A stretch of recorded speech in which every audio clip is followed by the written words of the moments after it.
qarshii miliyoona tokko ol jechuudha. Namichi kun guyyaa tokko keessatti kan sabasabe jechuudha.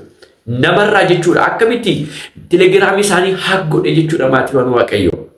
Kanaaf hundumti keessanii of eeggannoo cimaa gochuu hin dagatinaa isin jenna. Viidiyoon kun immoo namoota hunda biraa akka ga'uuf sheer naaf godhaa.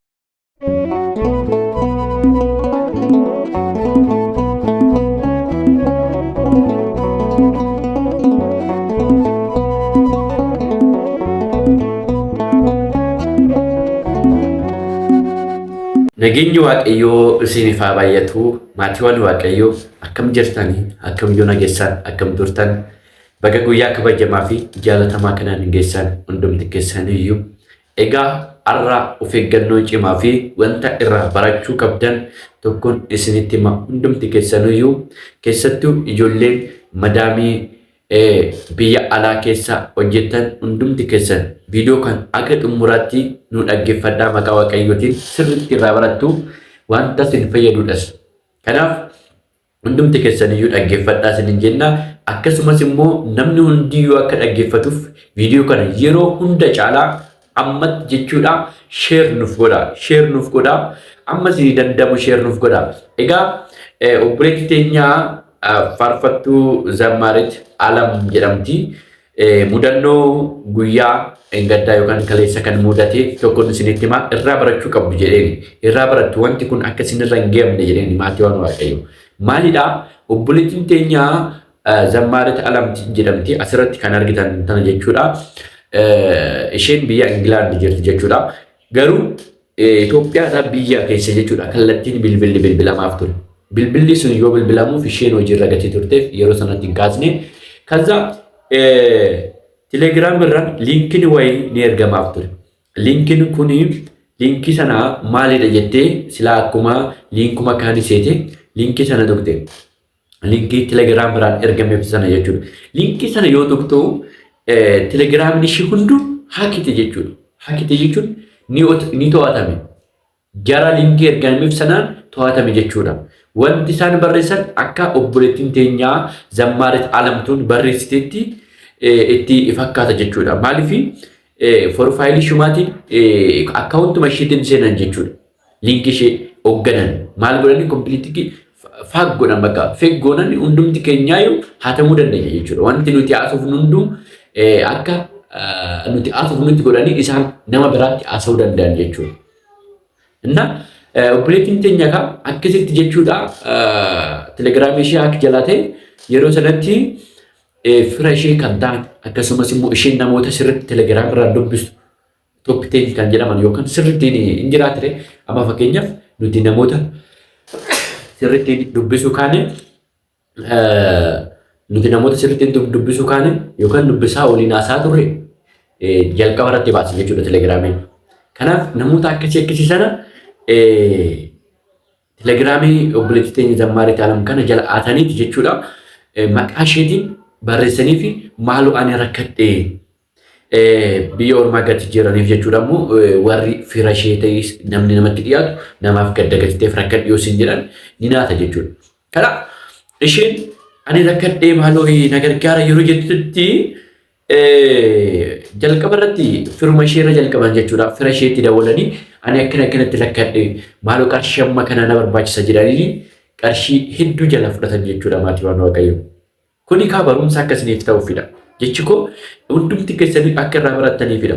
Tokkoffaa namoota keessanitti beektanii ijoollee keessan namoota isin Telegiraam irraanis FB irraanis haasofsiistan akkasumas TikTok irraan YouTube irraan Instagram irraan hunduma irraan namoota haasofsiistan hunduma isaanii dursa hubachiistanii keessatti bilbiltanii fi akkana jechuun qabdu jechuudha. Maal sagalee koo ammas ni ergutti yookaan ammas ni bilbilutti barreeffamaan namni maallaqa rakkadhee amma kana naaf ergi yoo isin jedhe hin galchiinaaf jettanii hubachiistan jechuudha maatiiwwan Waaqayyoo hundumti keessan. Maaliif isinirraa akka hin geenyeef jechuudha.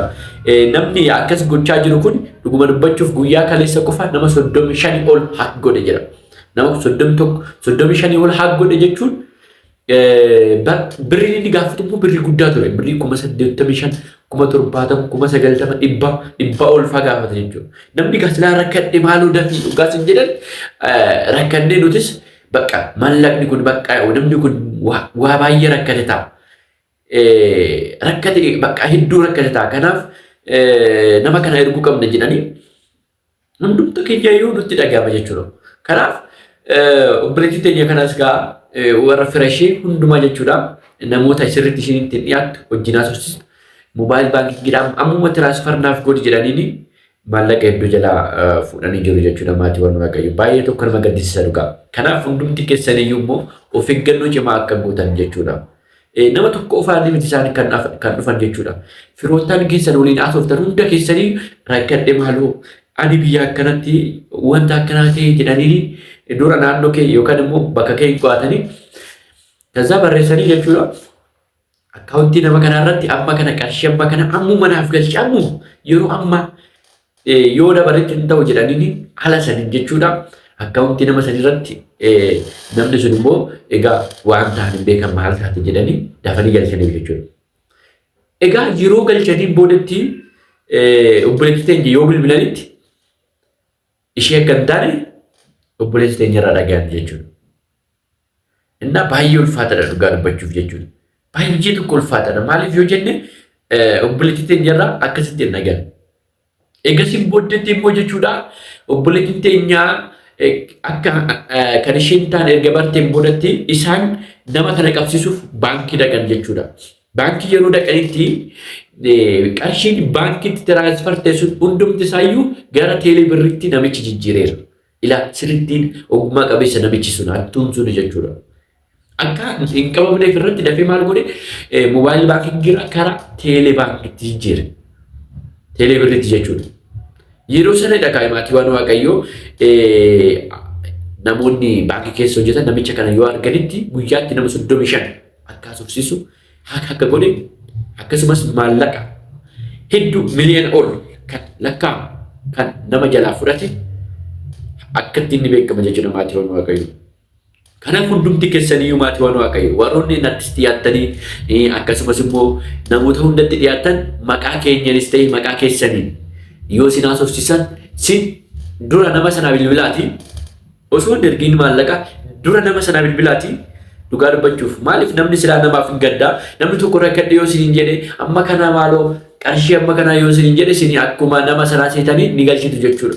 Kanaaf hundumti keessanuu maal gochuu qabdu dura nama sanaa bilbilaati namni sun maal akka ta'e maal taate jedhaani bilbilaati sagalee isaarra dhagaa dura bilbilaa fiti osoo hin ergiin duratti jechuudha. Innaa sistemni akkanaa hedduun baay'achaa jira haak gochuu qabanii telegiraamii qofaan miti jechuudha FB keessanis haak gochuu danda'u akkasumas immoo imo keessanillee haak gochuu danda'u. Kanaaf hundumti keessanii of eeggannoo cimaa taasisaa isin jedha asirratti dhugaa dubbachuu fi maaliif jennaan kuni obboleettii teenyarra kan ga'e nurra sakka hin geenyeefidha jechuudha.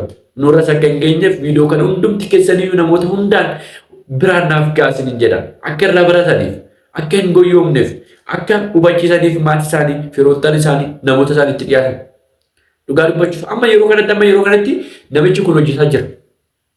Kanaaf of eeggannoo cimaa taasisuu qabdu maatiiwwan Waaqayyoo hundumti keessaniyyuu dhugaa dubbachuuf qarshii miliyoona tokko ol jechuudha. Namichi kun guyyaa tokko keessatti kan sabasabe jechuudha. Namarraa jechuudha akkamitti telegiraamii isaanii haak godhe jechuudha maatiiwwan Waaqayyoo.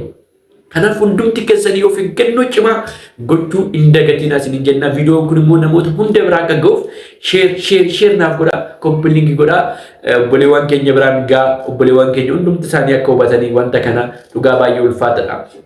Obboleewwan keenya hundumti keessanii eebbifamaa Waaqayyo gooftaan isin haa eebbisu.